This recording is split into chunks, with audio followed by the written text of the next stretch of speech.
kuna kitu kibaya kinaweza fanyika leo.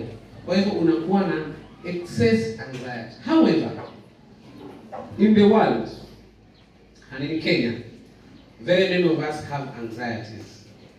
But anxiety is neither good, neither bad. That's where we define. We define anxiety is neither good, neither bad with the reason.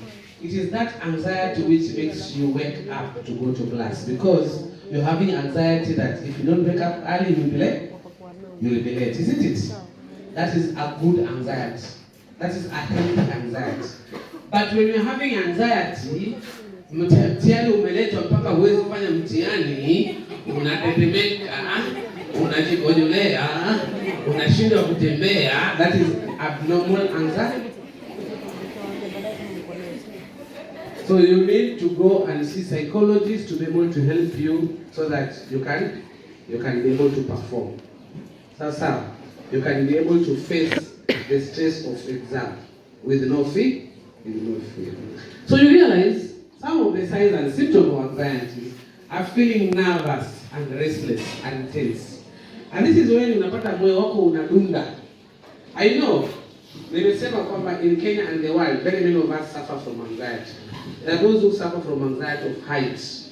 Ukiambia mtu mwingine apande hapa, hawezi. That's anxiety. But normally support those people to a point that anxiety is gone.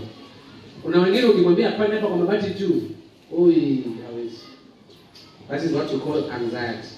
So kuna watu wengine kubebwa na aeroplane ni shida. Kuna watu wengine akibebwa na gari kianza kutembea anaanza kutapika.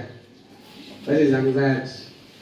So there's what you call agoraphobia. Sindio? There are those people who fear water. Wakifika baharini, wakiona bahari ndio ile, watakaa hapa pale mimi sifiki. That's anxiety of water. Sasa, there are those who have anxiety of animals or insects. Kuna mtu akiona kuona komba mwiko, komba mwiko. So, even at night, komba mwiko atakuwa anamwamsha usiku.